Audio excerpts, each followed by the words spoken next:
Okay, at this moment we will now reinstate with our debate, starting with Mr. Guzman. First question.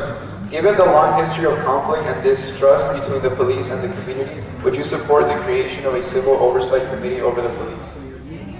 Mr. Guzman, you will now begin. Can you repeat the question one more time? Given the long history of conflict and distrust between the police and the community, would you support the creation of a civilian oversight committee over the police? Mr. Guzman, you will now begin. I would absolutely support an oversight committee that would oversee our police department. Yes. That would be very crucial to do, looking at how we handle things, if we're handling things effectively, if we don't feel things were handled effectively, this oversight committee would then make recommendations to the city council on how we can address those issues. So, I guess the short answer would be yes. Yes. Thank you. You will now begin.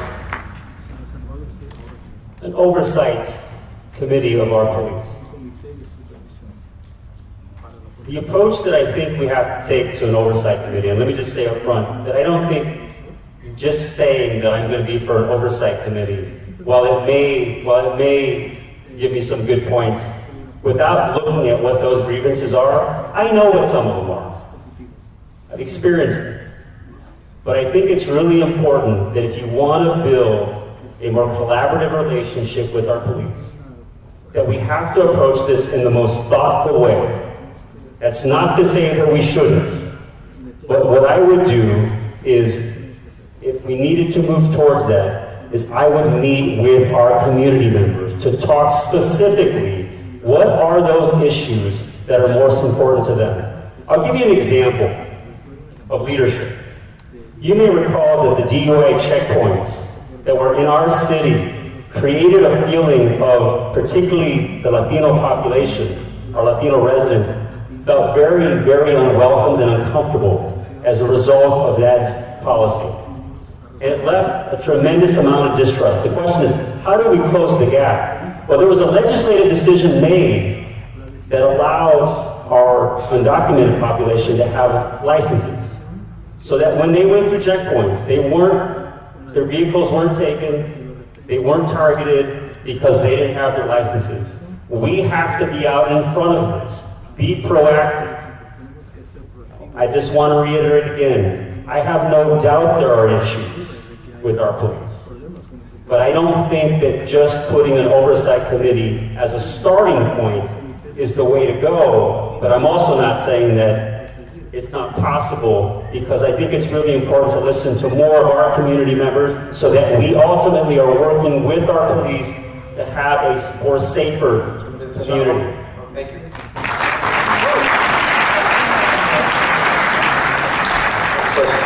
I would like to add a rebuttal piece to that. Maybe again. Okay, so I think when it comes to oversight, we have to first look at the current leadership. In addition to an oversight committee for the police, I think there should be an ethics commission for the council. Because time and time again, we're doing things that are unethical, we're putting things into our pockets that we should be doing. At least that's what it appears from the public's point of view. So I'm looking at leadership, and if that's what we're doing at the top, our police are kind of going to do the same thing. So if we're going to do an ethics commission for the city, then yes, I would look also into the oversight committee for the police. Thank you. Thank you. Mr. Sandoval, would you like to comment on that? No. Next question. The current council meetings are an embarrassment with fighting and inaction. As mayor, how will you change that? Mr. Guzman. It comes down to respecting one another. You know, I've been on the Board of Education this is my 5th year now, and we don't seem to have that problem. Because we respect one another, we respect people who walk through the door, whether it be with a complaint or whether it be with praise. We handle each and every person with respect. We expect, they give us respect, and it's worked for us. How the city operates so dysfunctionally drives me nuts. So bringing order to our city council meetings is a must. How I would do that is through the same leadership that we've done as the district. You know, I can tell you, whenever an elected official walks into our boardroom, we acknowledge them. Because we appreciate that they take time out of their day. In fact, one of the reasons I'm running is because I think we need to work more closely together. You would think having the mayor and his son on separate boards that we would have this amazing relationship. But there's kind of very little relationship there. So we have to start coming hand in hand, kind of, and really looking at what we can do together. You know, we would be much stronger together. And so what I'm going to be bringing to the mayor's office is a sense of working together, unity, a partnership, a marriage between the district and the city, where we walk hand in hand and we're working towards great results together. No longer about one organization, because what we want is one Pomona, not one or separate organizations. The way we're going to get that is hand in hand. That's what I plan to do.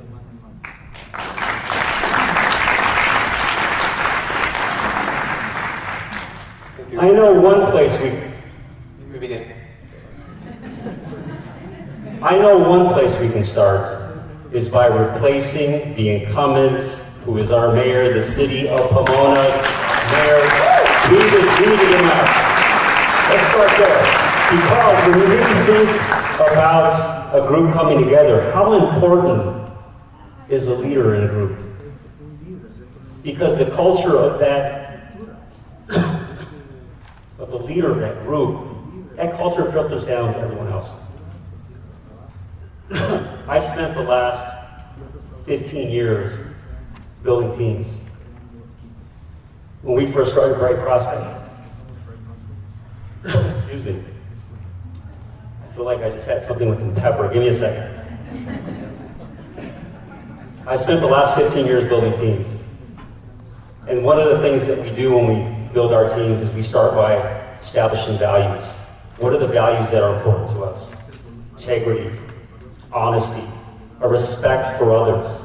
And how important is that when you're trying to lead an organization or you're trying to lead a city based on fear and divisiveness? We cannot do that. So I will work with our city council. I will invest time in our city council. And I believe that I can bring them together to work together. I chair the Waste and Recycling Task Force, and I have to tell you that the people that were in that room when we first started, some of them definitely didn't like each other. But at the very beginning, we made very clear values about what was important to us. And we worked civilly, and we engaged each other in a respectful manner. And when we actually showed up at meetings, we actually wanted to be there. And how important is that? And what we produced was an ordinance, because we came together as a team. At Bright Prospect, I did the same thing, and I intend and I will work with our city council to bring this group together.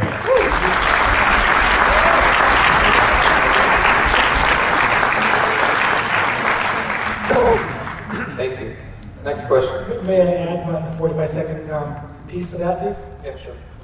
Begin. I wanted to add that we may need to change just the mayorship. It may be time to take change into our own hands in electing different city council members as well. As we are looking into this, we're not just looking at the one leader on top. This is an election where we have an opportunity to change the leadership and the majority on our council. And it's going to be with each and every one of you that we're able to do that. So make sure that you support the right candidates, that you get out there and you walk and talk for those who are necessary. But it may not just be the mayor who we are changing. Thank you. Thank you. At this moment, we will now switch candidates. Mr. Sandoval, increasing Pomona's revenue is essential to take us to the next stage of development. What experience do you have in regards to fundraising or generating income for our city? You may begin. That's a great question. I don't do fundraising at Bright Prospect. I'm the program director. But I will tell you, growing the program from 12 students to over 2,500 students is what I would call economic development. It's an investment in the education of our young people, who are one of the most important resources and assets to really help transform Pomona. The other day I walked into Mi Cafecito Cafe, and if you haven't gone there, I really want to encourage you to go there. The coffee's amazing. And when I walked in, I saw 8 people. And of the 8 people, 6 of them were Bright Prospect students, PUSD students, graduates from college, and some were about to graduate from college. The mayor's job is to build relationships so that we can bring resources into our community. Think about that for a moment. A mayor's job is to build relationships to bring resources. So even though I haven't directly fundraised, except for this campaign, I believe that I spent the last 15 years building one of the most important assets in this community, which is our young people, who I hope to bring back to live here, to work here, to shop here, to start businesses here, and to help transform Pomona.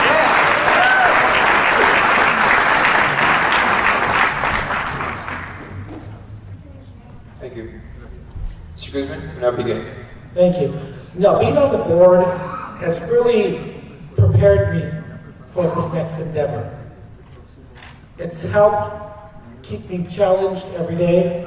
I work with various organizations, and some of the fundraising efforts I've been a part of, whether it be through Pupil, the Education Foundation here at Pomona Unified, but more importantly, the relationships are very important, because having the right person on the team to ask the right person for money is very crucial to its success.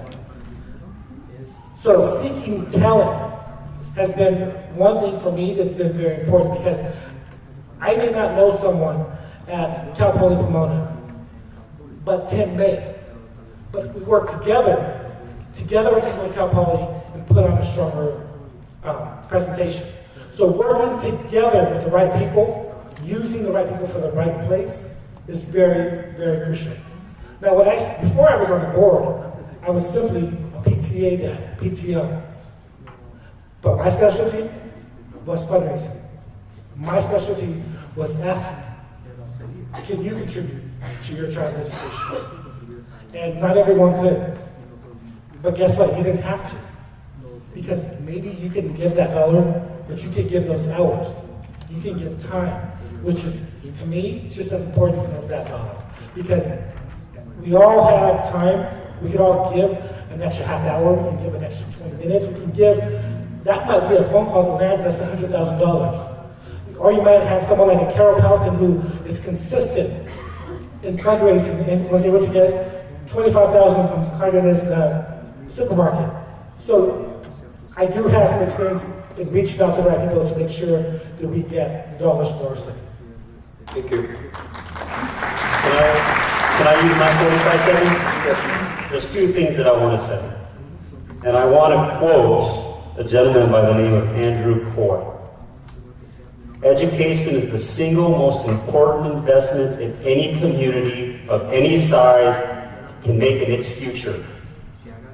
Let me repeat that. Education is the single most important investment any community of any size can make to its future. Think about how important that is when you talk about fundraising. I'm also the program director at Bright Prospect, and we grew our budget from $200,000 serving 12 students to serving over 2,000 plus students and raising our budget by $2.4 million because we have a great program. And when you have a great city, it will bring in dollars because we are all working together.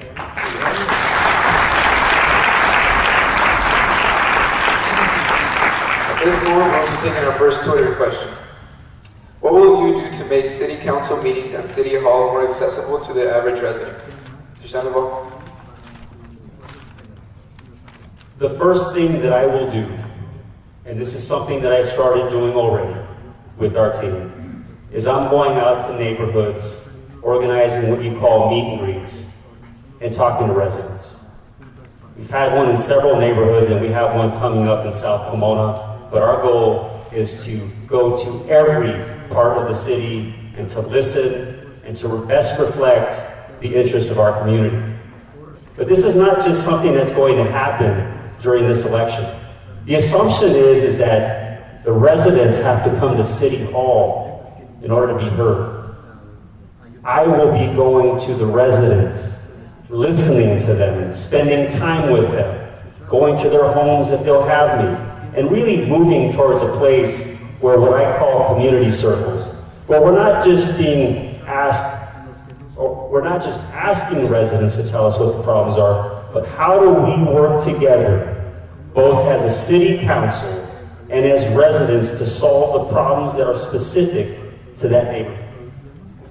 That's one of the ways in which I'll build that connection. I think there's a layer of folks who are already involved, from our nonprofit organizations, from our service organizations, from some of our parents in our community, but we need to deepen the level of civic and community engagement in Pomona. It is a crucial part of the success of our city.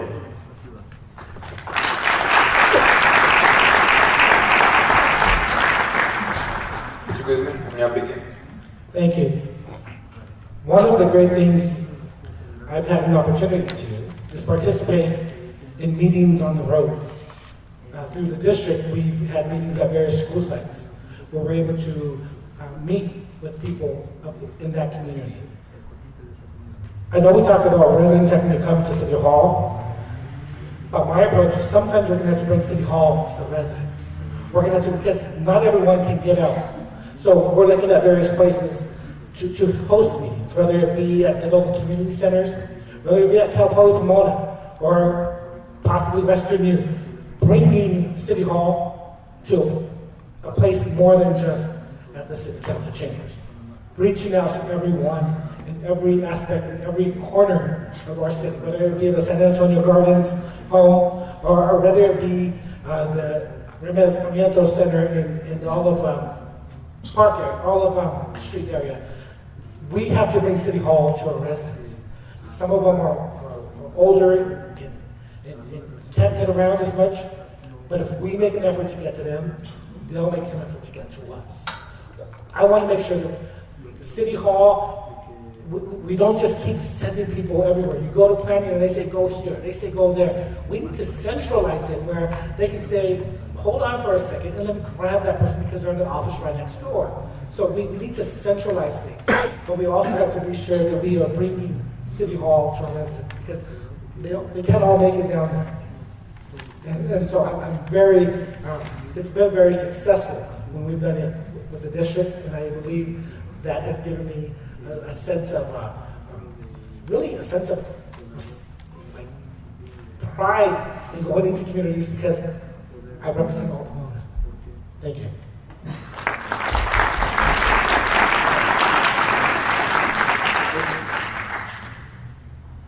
That's right, I started, so I don't have 45 seconds to it. Yeah. Next question. What will you do for the students without documentation? Mr. Sandoval. This is a very important issue to me. When we first started the Bright Prospect program with 12 students, we did not accept undocumented students in the program. And it wasn't that we didn't want to, but in part our whole focus was on helping young people go to selective private colleges, and the chances of getting a scholarship at that time to pay for a $60,000 education was incredibly challenged. And I really pushed to open up the organization so that no matter where our students were born, that if they had the aspirations and the desire to go to college, that they would be supported. And I'm very, very proud to say that our students, our numbers have grown And we've provided support for undocumented students to not only go to college, but to graduate from college. We've provided scholarships to them from organizations that believe that our children, and we say this all the time, but that really our children are the future. And you had young people who came to this country at a very young age, and they want the opportunity to fulfill their full human potential. And so we must do everything to ensure that they have those opportunities. And as mayor, I will continue to be engaged in the struggle for the rights of our undocumented population, so that we reach a place where this country, which I believe is a very welcoming country, but that we get to a place, I have 30 seconds, that we get to a place where no matter the streets you're walking or the car you're driving in, that you're going to feel welcomed in our city, you're going to feel welcomed in our county, you're going to feel welcomed in this country, because you have something important to bring to our society. And so that's one of the ways in which I've supported our AB 540 students. Thank you.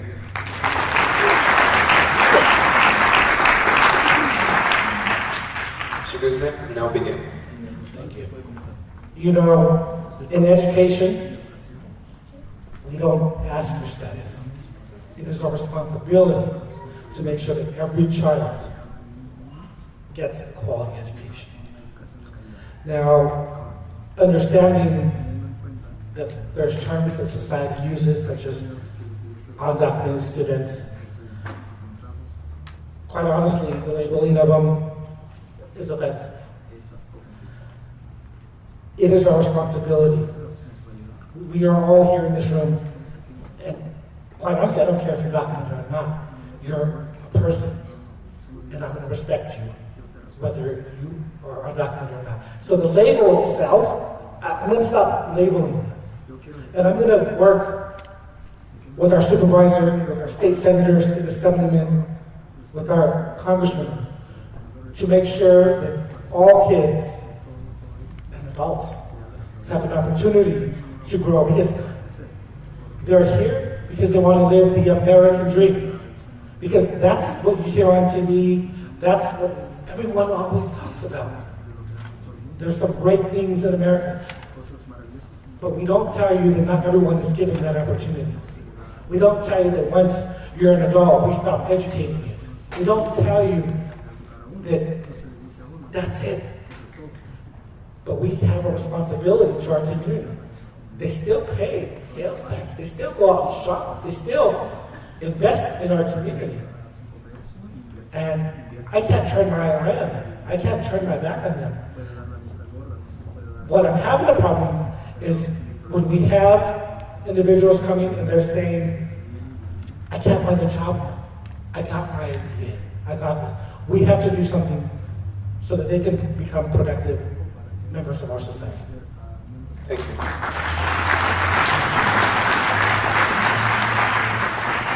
At this time, we will now switch candidates.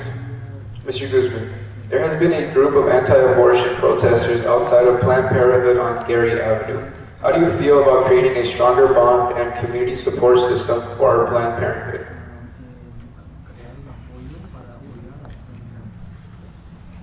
I respect everyone's right to their opinion, whether they choose to protest or not.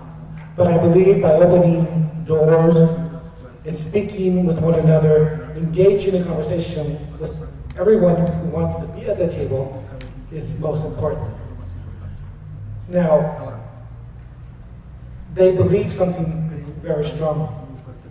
And whether I agree with them or not, we have to give them an opportunity to voice their concern and voice what it is they're doing. But opening the door is the first thing. Because opening the door will allow the conversation to happen and how we can work together to ensure that they're able to project what it is they're trying to project. But at the same time, there may be individuals who disagree, and that's okay. That's the beauty of where we live. That whether I agree with it or not, they have a right to do that. And so I don't know if there's something we can necessarily do about that, because we have freedom of speech and we can do, but we can certainly build a bridge so that we can communicate with one another so that it doesn't have to get aggressive or nasty when we're doing that.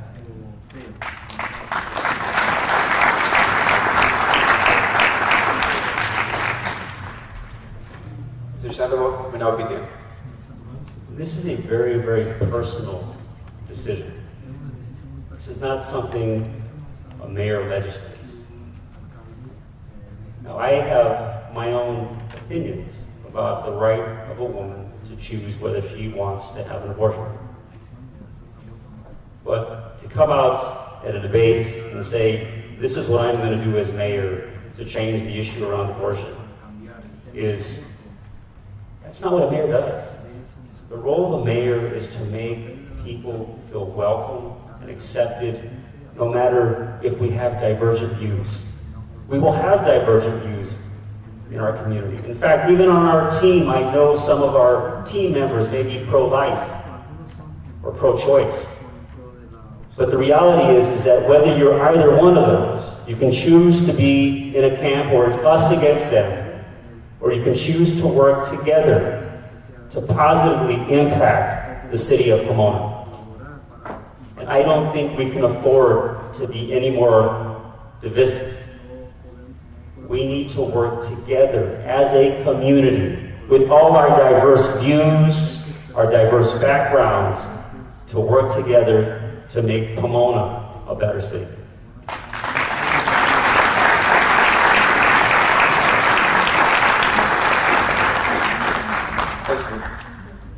What is your plan to improve the rating of Pomona schools, which is currently one of the lowest in our local community? Mr. Guzman. Can you repeat that question one more time? Yes. What is your plan to improve the ratings of Pomona schools, which are currently one of the lowest in our community? I heard the question the first time, but I wanted each and every one of you to hear that question. The ratings of the schools may not be favorable to everyone, but we have seen worse days. We have seen our schools grow tremendously. And if you ask me, they all have 100% right now. We are seeing such great growth in our city, in our schools, and although we always have room for growth, I couldn't be more proud of the progress that each of our schools have made. We have received local, state, and national recognition for great things we are doing. It's not anything that I've done, it's what you've done for your kids. The expectation has grown. I will continue that, and I will build relationships with the district and the city to ensure that continues to happen. But quite honestly, we may not be favorable in the surrounding cities, but if you are here at Pomona Unified, I know you've seen and felt the growth. It has changed tremendously. And so what I'm going to do is I'm going to keep doing what we're doing, because we're doing something right. When we have the Secretary of State come, when we have our state senator, we have our congressman, everyone is trying to take credit for the work that we're doing and the beautiful things that are taking place in Pomona. I couldn't be more proud of what we're doing. But I'm going to keep doing it. I'm going to keep advocating for each and every one of our students to get the opportunities, because they're going to come back and they're going to be just as proud as I am. I'm a product of Pomona Unified. And I, even as a product, I don't have anything negative to say about our school. Thank you.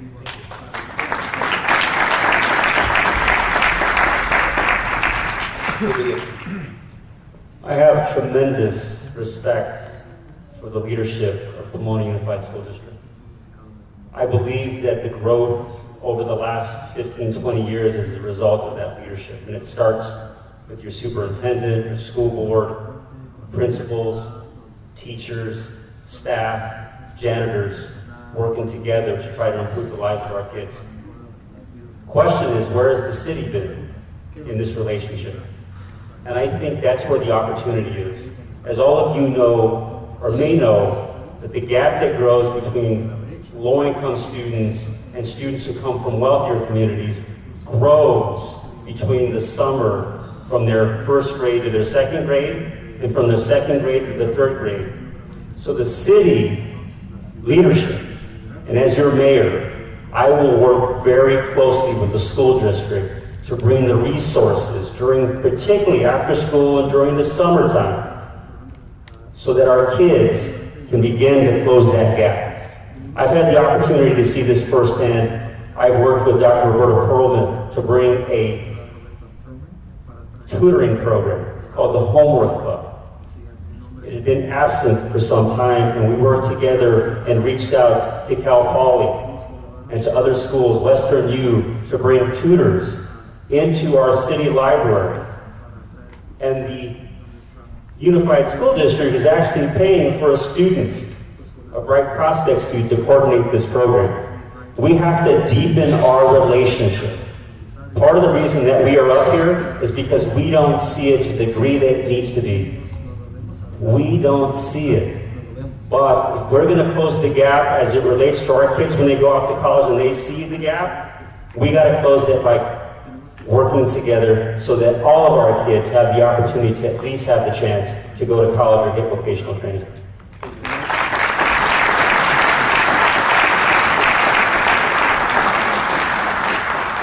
At this time, the candidates will prepare their closing statements.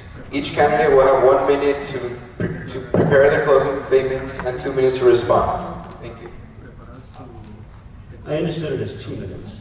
2 minutes to respond, 1 minute to prepare your closing statement.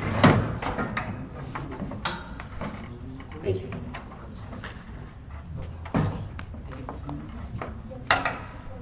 Again, I want to thank everyone for being here this evening, and I also want to express my thanks to the students who organized. I want you to imagine a mayor who brings out the best in others. Imagine a mayor who can match the spirit of our community, particularly that of our most valuable asset, our young people. All of us can make that happen together. So many of us are here because we already want change. The old style of Pomona politics is unacceptable to us. We are here to say no to fear and divisiveness that have characterized our politics in recent years.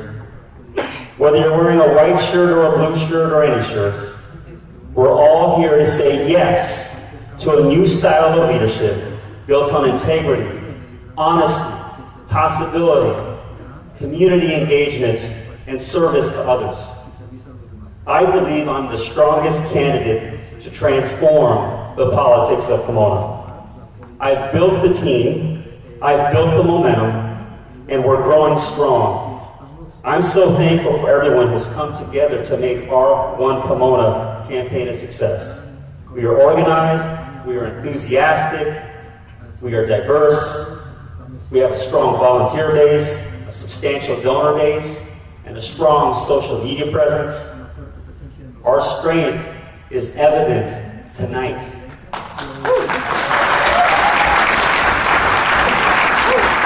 We have what it takes to win, and every single person in this room is invited to join us. On November 8th, you will go to the polls to choose Pomona's next mayor. But don't wait until November. Think about your vote now. Join our team at timsandoval.com so that we can make this happen together. Let's build One Pomona together.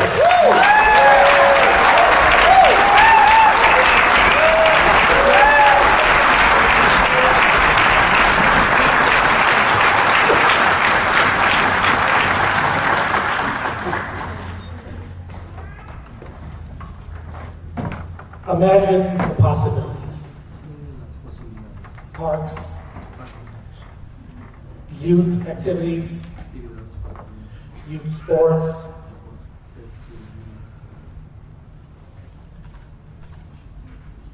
economic development, programs for our seniors, working together with our school district, working together with our neighbor, lending a helping hand, being a voice for change, You know, I long for a better Pomona. I long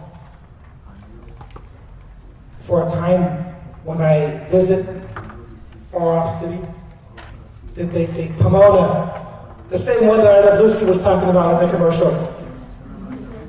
Pomona, a strong, vibrant city that both you and I can be proud of.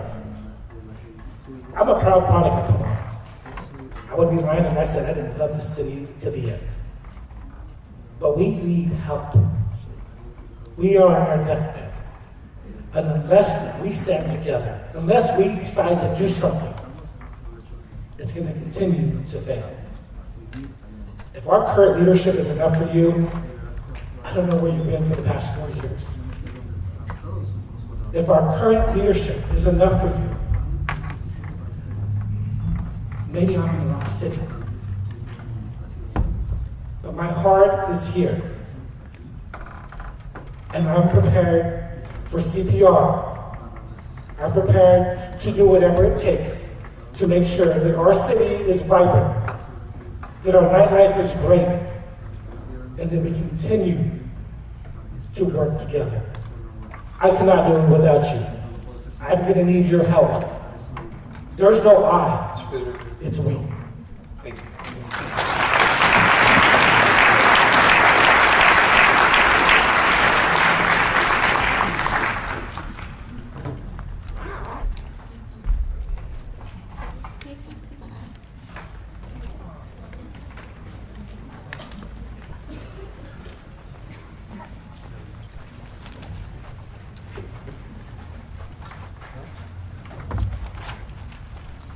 It has been a pleasure. We have touched many subjects. We have gotten to know our candidates, and although there are many other questions, unfortunately we have come to an end. PAC personally thanks the candidates, Day One and Mr. Molina, but most importantly, every single one of you for coming here today. We have one request. And that request is to not let people tell you that you live in a city where no one cares. Because every single one of you that came out proves that to be wrong.